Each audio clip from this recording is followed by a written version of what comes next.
at some of these events this past week. We're gonna get into Peoria first, just because that was last Wednesday, and then we'll get into Chicago. The first thing I want to say about Peoria is I obviously being in the central Illinois area, like I love these events. I love seeing the small town kids perform, and then kind of create my follow list for the spring and summer and things like that.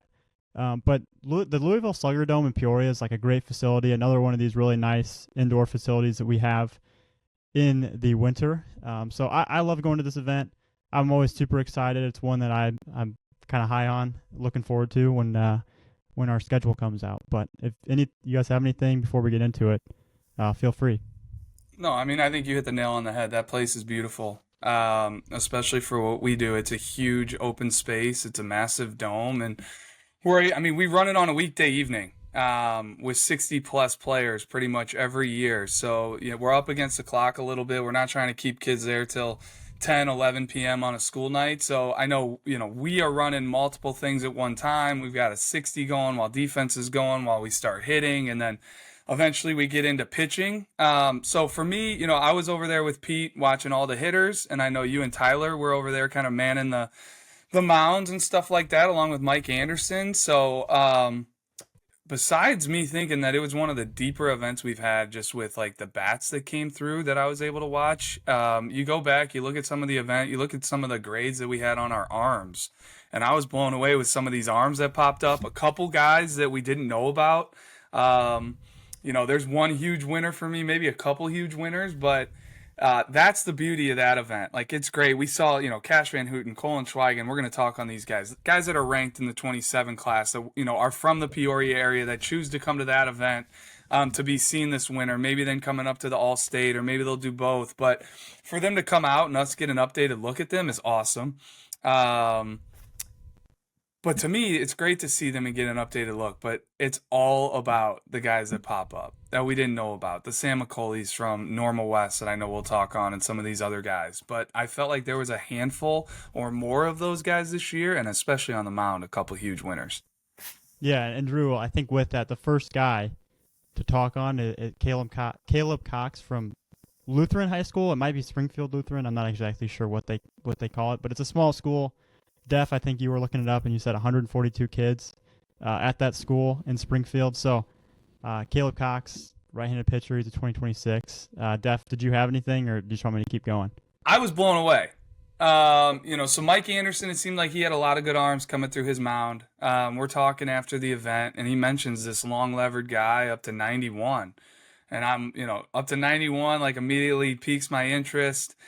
We get the videos uploaded. I'm watching this video, and it is as intriguing as I've seen all winter. It's as intriguing as I've seen in a while.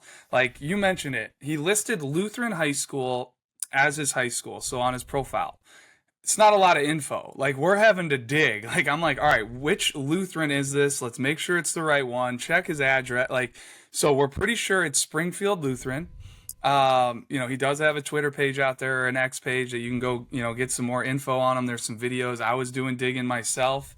And I would suggest anybody out there that needs a high ceiling right-handed arm with some raw arm strength and just an extremely intriguing, 3-pitch mix. Caleb Cox, 6'3", long levers. You can kind of tell he is still coming into his own. He's still figuring out his body.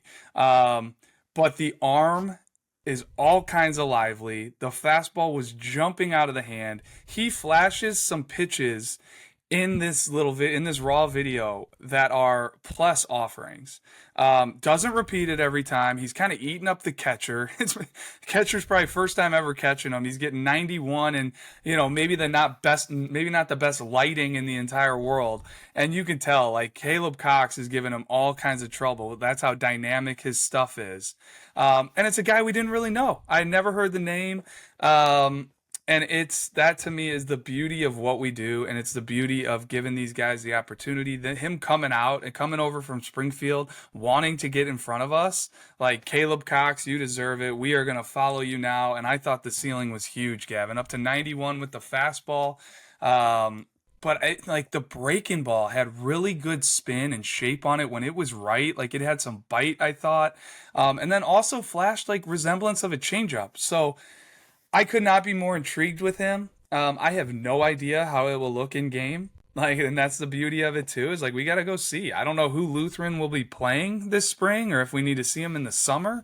But he's a guy that just coming off that event, I was like, all right, we need to do all the homework we need to do on this guy right here. So if anybody Yeah. else has anything on him, I know I'm going in on it pretty good. But that was No, to I just me, there was a lot of takeaways from that event, but that one was like, wow, who potentially could have the highest ceiling here? I think I told you guys like in 10 years down the road, like if that guy was on a big league roster, it wouldn't totally shock me.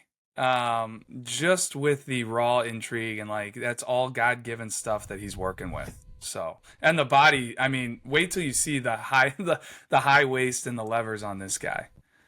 it fires me up seeing a kid from a small town like that. I just that is exactly what I love to see. Just coming from a small town, like good for him. I'm happy for him, and yeah, we'll have to go see him in game.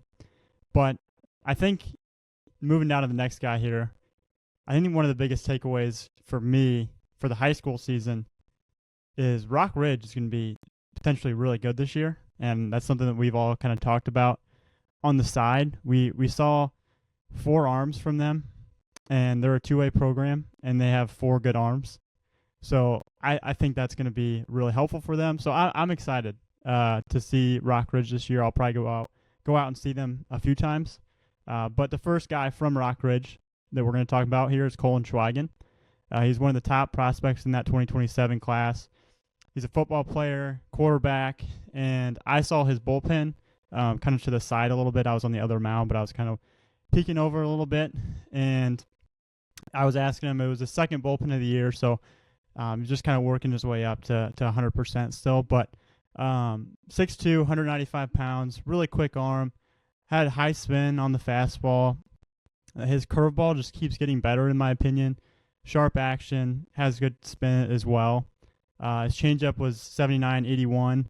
But I just love the way he moves. Really quick arm, athlete, great frame.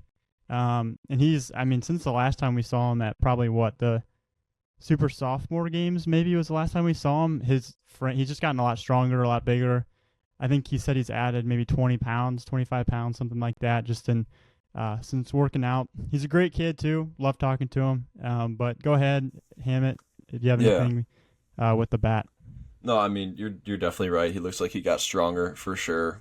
I really like the athlete. I mean, he's a QB1, pretty high level football guy. I know he's getting some love at some pretty big programs at the Division I level, but he was up to 97 miles an hour, and I really like the swing. There's definitely some upside in there. Worked on the barrel, not the easiest thing to do off the hack attack with that backdrop either.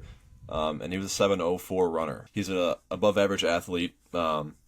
And yeah, it makes perfect sense why he's, he's a at least two sports. I don't even know if he plays anything else. But I don't think he plays basketball. I think he's just a football guy. Gotcha. And baseball, obviously. But no, seems to be good at everything he does, so I'd bet on that kid. Yeah, and then taking a look at Cash Van Houten. Cash, I'm sorry if I'm saying that wrong. I feel like I've always been back and forth with the last name. But another guy, he was not on my mound. I was peeking over, watching it a little bit. He was right next to my mound. And again, one of the top prospects in the 27 class. I think we have him ranked 10th right now. The kid just competes. He's an athlete. He's a competitor.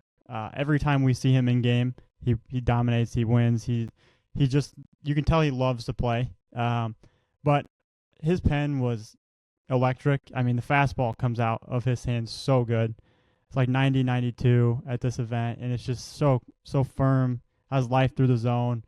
He gets quality spin on it. And then a slider, pretty sharp action, average 23.48 spin, threw a changeup, 77 to 80, a sinker, and I think that's kind of new. I don't think he's thrown the sinker in the past that I know of. That was 89 to 90. So just a competitor and a guy that, again, obviously his velo just keeps ticking up, but even better, he's a gamer. And then Hammett, I know you saw him at the plate too, so. Yeah, I mean, I don't know if I've really ever gotten a bad look at Cash, to be honest. I really like the swing. was up to 96, and I really like the way it works. He's got, good mechanics in the swing that I think will continue to allow him to hit moving forward. And he was a 6.97 runner at that event, so really good time. Yeah, I mean, I love Cash, love watching him play the game, and then seems like he just always shows well in front of us. Yeah, I'll get in there a little bit. Like, it's kind of simple with him. He's a 2027, and he's got huge tools that pretty much maybe 1% of the other 2027s in the state have. So, I mean, he's different. He's dynamic. You look at the infield velos from the event, he was 94 crossed. Second best was 82. So you want to talk about, hey, like, this is the normal player coming to a showcase, and then there's Cash Van Houten. 6.97 runner, like you said, and he's got arm strength, 96 exit velocity. He's been up to 93, 94 on the mound this winter. I know he was 92 for us. Like, the guy kind of does everything. His arm strength may be his best tool, but we also love the way he plays the game. And I like him as a position guy. I like him as a pitcher, and I think he's got a bright future kind of whichever way he wants to go. And hopefully it's both ways for now until somebody kind of forces him to do something. But yeah, he just continues to stand out. And I'm looking forward to seeing kind of what the future holds for him. Yeah, I'm excited to see him come May, come June when it's warm out. In the summer, I'm excited to see him on the mound, obviously, at the plate and stuff. We've always seen him succeed for the most part. But next guy, Soo-Gi Park, right-handed pitcher from Champaign Central. He is a 2025. He was on my mound. I heard about him last spring from Coach Staub. I was at a game, and he just, mentioned Sugi to me and was like, hey, you got to check this guy out. And I wasn't able to see him in the spring. We saw him multiple times throughout the summer. And then he comes to this event.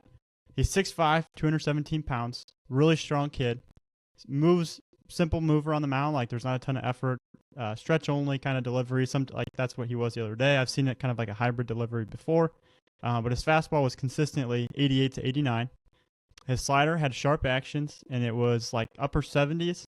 And then he threw a splitter that had some good depth and sink to it or fade a little bit. In the low 80s. And he is an uncommitted 2025 from Champaign Central. But Sugi, I was a big fan of him. I've liked him. So uncommitted name to note there too. So I don't know if you guys want to add anything to that. If not, I'll just keep rolling to my next guy. No, I think the only thing with him is he's high academic as well, right? Yep. Engineering focus. Yep. So, I think those things are important when we get some inside info on certain guys. Like, I think it can first off help the player if we know kind of what he's looking for, and then it can help coaches. Like, if he's looking for a certain degree and I'm talking to a coach at a school that doesn't have that degree, then they're not going to waste their time. So it kind of helps both people out. But yeah, Sugi, high academic, one of the top uncommitted, 25s that we've seen in the state. Yep. Drew, I know you kind of mentioned that Caleb Cox might have been one of the biggest winners from the event. But personally, from the guys that I saw, I thought Ryan Olkey from Rockridge, the left-handed pitcher, was one of probably my biggest winners that I personally saw. He's a 2026 uncommitted kid. Everything that I was hearing about him is that he, in the past year, is new to pitching or new to baseball and like really diving into the game, starting to do some training, starting to lift more. And I actually was doing some digging this morning, and we had a video from him in his profile at a tournament, and he was in Kansas City. And I implore anyone listening to this to go check out Ryan Olkey's profile and see that video from, I believe it was June 20th or 24th or something. And just look at his body and the way that he moves, and then look at this video that we're going to be posting here soon and will be in his profile soon of him pitching at this event. He has gotten so much stronger, it looks like, and the frame looks really good, but it still looks like he has the ability to add more to that frame. But he's 6'3", 190 now. His fastball at this event was 81 to 84, topped to 85. And then his curveball actually had pretty good actions, good shape to it. Like 1-7 shape, showed feel to throw it for strikes too. And then his changeup and splitter were his other two off speeds. But the way that he moves is super athletic, super easy, super loose. And I was very impressed by the pen. We didn't know about this guy. It was his first prep baseball event. Comes here and shows off and does a really good job. So I'm excited. He's going to be one to follow this spring, this summer, and moving forward. And he's an uncommitted name. No. So if you guys have anything, feel free to get in there. But I just saw him warming up, Gavin, and I was way in. I didn't need to see kind of him pitch, like just the movement patterns like you're talking about. That's how it's supposed to look. And I don't know, him being a 26, where exactly he'll end up committing. But for me, it's not really going to be about where he commits, whether it's a D1, a lower level. Like, it's for me, watch this kid in 6 years. That's a name we're going to continue to hear about for a long time because that's only going to get better, especially if you're telling me he's new to pitching. Man, it is a silky mover, and I don't use that lightly. Like, it caught my eye just playing catch, not even on the mound with the catcher. Um, the body's right, the movements are right, and yes, I am all in. And you mentioned Rockridge, like the fact that they have him and they've got Colin Schweigen, and then they've got this other lefty that we'll probably mention here soon. They are going to be a very, very interesting club. I don't even care if they hit it all. They're gonna warrant some looks, and they're gonna be a tough team to beat. If they need a catcher, that's one thing they do need. They need to make sure they have a catcher for those guys. Yeah, and then the next arm I want to mention is Dean Marchand. He was a 2028 from Dunlap. And as I was writing the quick hits on this event this morning, the one thing we mention all the time on this is that the velo and the metrics when you're younger do not matter as much as when you get older. I think, Drew, you mentioned that, and you said that almost word for word last week. And with Dean, the metrics weren't crazy, like eye-popping, but I think he was maybe up to 80 with the fastball. But it is really loose, and it is really easy. And I'm just excited to see where he kind of his trend is. Each time we see him, I hope he continues just to trend up physically with his pitches, the metrics, things like that. But he showed some pitchability with his curveball. I thought the actions on it were pretty good again, like I've kind of been mentioning with some of these other guys. He had some sweep. It was kind of like a curveball slider. I can't remember what exactly he specifically called it, but Dean Marchand, good kid to know and good kid to follow out of Dunlap. And I see we have some hitting notes on him too, Pete, if you want to get in there. Yeah, no, he took a good round of BP as well. Right-handed hitter. I thought it was pretty strong with some bat speed.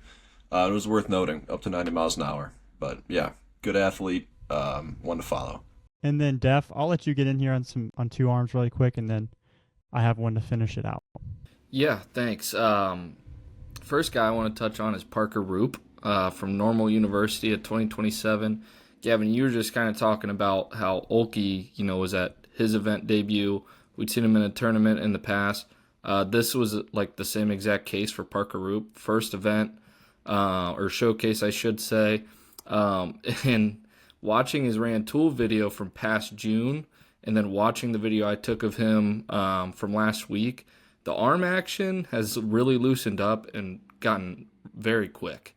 In that time frame. So I don't know if he works with someone, in the off seasons, or if that's just, a natural maturation process for the kid. But man, it was a really quick arm. He's definitely an athletic mover down the mound.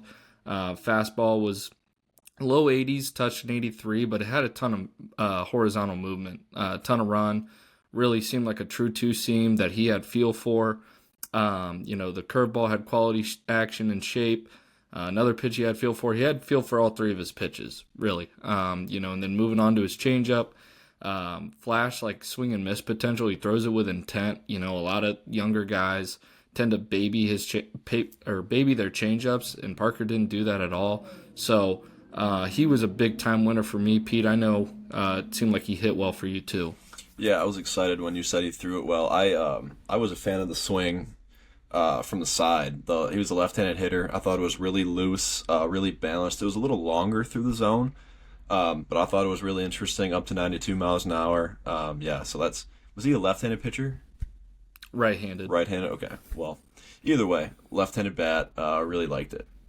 And then continuing on the theme of Rockridge arms, and this guy we've been very familiar with over the last few years, just like we are with Colin Schweigen, but my guy, left-handed pitcher Carson Deckerell, 2026, uncommitted still, has noticeably made some strides, I think, both physically, like with the body as well as just performance-wise on the mound. He's now 6 foot 150, but there's still probably some room to go in that frame as he continues to get older and mature. But you know, in the past, I think the highest fastball we've seen out of Carson is 81. At this event, he was sitting 82 to 84. So has made a big-time jump there, especially to be able to sustain that velo throughout his pen.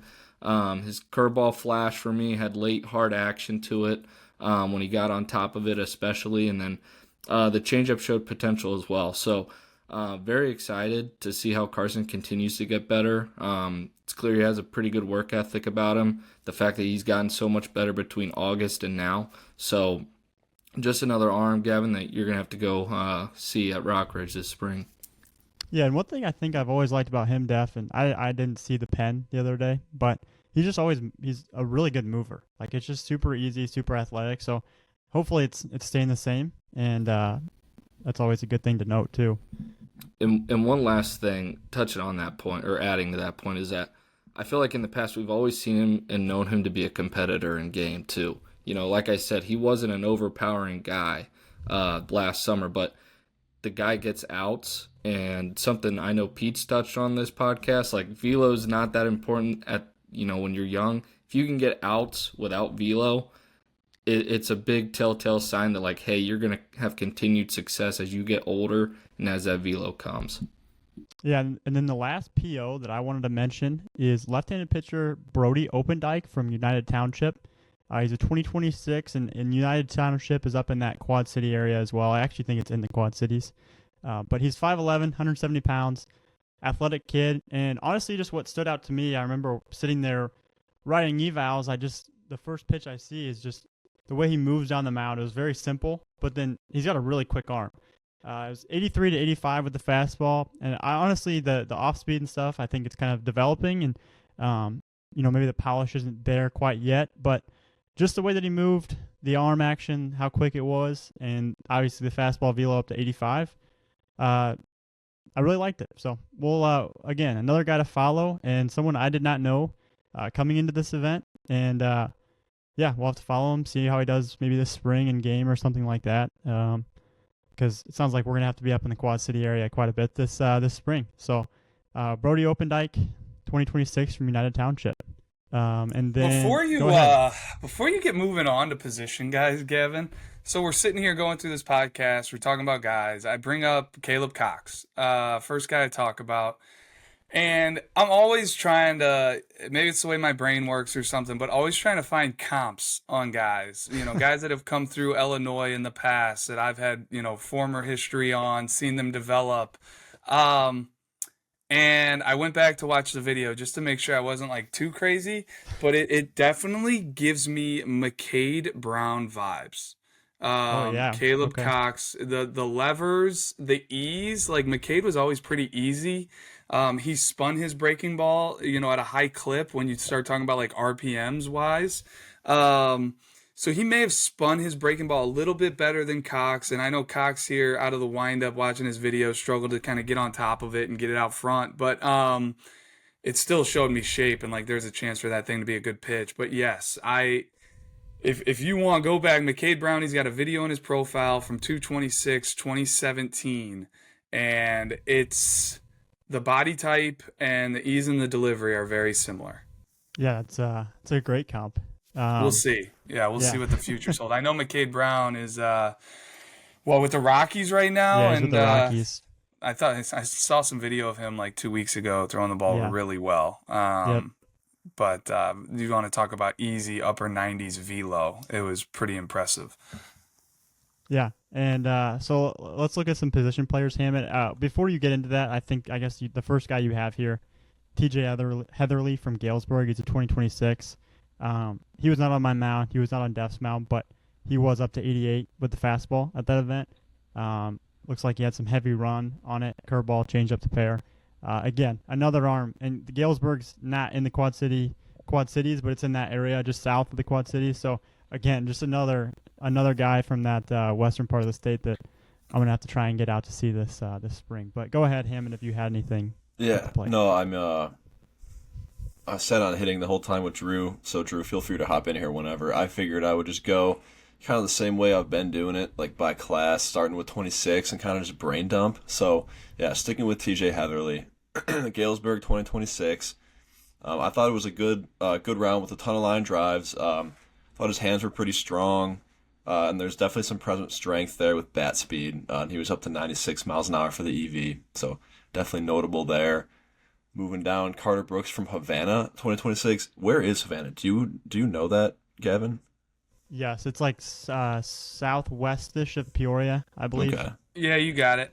Yep. Interesting. All right. Well, It's down in that Spoon River area. Yep. Cuba, Illinois is down there. Yeah. Look at you, Drew. Oh, I played in the MWAC. Or I coached in the MWAC. Heck I know yeah. all those small towns. I Heck drove yeah. through all of Central Illinois. Come on, Gav. I was driving, the little minibus, driving our guys around. I got to know the towns way too well. And then when you recruit those towns too, it sticks Yep. with you. no, but Carter Brooks, I thought he was another one. I mean, there was a ton of great hitters at this event. Me and Drew were talking, like, the depth of the event, just the hitters, like, looking back at the grades that we threw down, like, there was a ton of good grades, a ton of great hitters. But I thought he was another one. Flashed some strength at the plate. Not the easiest to hit off the hack attack, but definitely some strength in there. And I thought he had some big-time blast metrics. He was averaging 72 miles an hour for the bat speed and 22 miles an hour for the hand speed. So pretty notable. Moving down to Quinn Scott, a United Township kid, 2026 still. He led the event in EV with 100 miles an hour. So pretty big-time juice there. And he had a 346 max distance for his furthest batted ball. And then sticking with impressive batted ball distances, Augie Loans. Is it Loans or Lonas? I don't want to butcher that. I always say Loans, but it might be Lonus. I don't really know for sure. Yeah, either way, Augie from East Peoria, another 2026. So he was second in the event with a 99 mile an hour EV, but he led the event with a 388 foot max distance. So that's pretty big time pop there. Moving down to some 2027s here. We'll start with Keaton Ariano from Geneseo 2027. Thought it was really strong, physical kid. He's a left-handed hitter. He's pretty toolsy. He was up to 95 miles an hour for the EV and a 709 runner, so not too bad for that turf. Moving down, and I know a name that Drew really likes here, Sam McCauley, a Normal West kid, 2027 still. I thought it was really lean strength, like projectable kid. Really fluid and easy swing. I thought it stayed through the zone really well. It was on plane, 95 miles an hour for the EV with some sneaky pop too. 336 max distance. That's pretty legit for a 2027 with his lean build. And then he popped a 201 with 76 miles an hour out of the chute. So pretty legit catcher too. Go ahead, Drew. No, he struck me as a baseball player. Yeah. I really liked it. He was really repeatable on the barrel. I'm kind of a sucker for those loose, athletic hands at the plate that can manipulate the barrel, and he definitely is one of those guys. And you mentioned it, for his size to be able to, get a max distance like that. He knows how to leverage his body. He knows how to use his body, and he's a guy to me. And what I love about it is that is only going to get, more impactful as he gains quality strength. You're a lean guy like that looks young as you continue to get physically mature, and you have that fundamentally sound swing that's repeatable, that's loose, that's on plane, that uses the whole field. Man, I liked him a lot. And you pair that with the defense, like Normal West has themselves a backstop, and I know we're going to be over there to watch Chase Reinhardt for them anyway, so we'll definitely get a look at McCauley. And that was a guy I did not really know about. So yet another guy at 2027 to come out and do his thing and get in front of us, and he certainly he got his name circled. For sure. I got two physical kids from Washington up next, both 2027s. We'll start with Mason Phillips. He's got some present strength. He's 6'1", 210. I thought he was on the barrel, throughout the round, up to 95 miles an hour. I thought he worked the middle of the field well, and to his pull side, and there's definitely some strong hands with some controlled aggression. And I thought it moved pretty well at first base as well. And then Camden Viscogni. I hope I definitely messed that up. Good luck with that one. Yeah, Camden Viscogni, another Washington kid. Maybe one of my not maybe, one of my favorite rounds of BP on the day, just with the easy strength. 6'5", 203, big raw power. He was up to 98 miles an hour, and he did not even look like he was trying. That kid is going to hit some tanks this spring and moving forward. 342 max distance. Like, I was all in on that. Drew, I remember you had, I don't know, you I like when you get fired up with the track, man, when it's not like, when you got it out there, but you're making some comments about him, like easy juice. Yeah, I mean, I was all in on that kid. No, and I love seeing hitters from different angles. Some days it's great to be on the side watching guys from the side. You get a great vantage point from there. But I know you're on the side, so you're going to have your take on hitters. And if I'm out there feeding the hack attack, I'll just bring the TrackMan out there with me, and I get a whole nother vantage point. And what I love about it is you can see guys that can handle the plate, who can handle a pitch down, up, away, in. Like, hey, he pulled that ball, but he probably shouldn't have, or he kind of tried to work that one away, and maybe that's one that was middle in, and he should have just kind of let it eat to the pull, to the pull side gap. But no, I think you hit it right on the head. Like, I thought there were a lot of physical frames in attendance at the event. He was certainly one of them, and it was easy juice. And I was just going through our list, looking through stats and stuff like that. I had to calculate it because I couldn't believe it. I can't remember the last just open an ID, with less than 100 guys that had this many impressive exit velos. Like, we had 36 guys that had a 90-plus max exit velo, and 12 guys at a Peoria Open ID had 95-plus EVs. So I think that kind of just speaks to the physicality of some of those guys there and just how the quality of hitters that came through that event. And there's so many guys that I want to go back and watch videos on and see the side video to match it up with what I saw while feeding that hack attack. But I like all the names we have on this list, and I think it is Visconti, and he's definitely one to watch. Yeah, I mean, it's good. Yeah. It's good to hear that the eyes match the numbers, because like we were talking, like it was a great event from that night. Like, wow, a lot of great hitters here. Then we go and actually look, and it matches up. That's always a great feeling. But moving down, Ethan Cower, Sacred Heart Griffin kid, 2027, another lean projectable kid, 5'11", 165.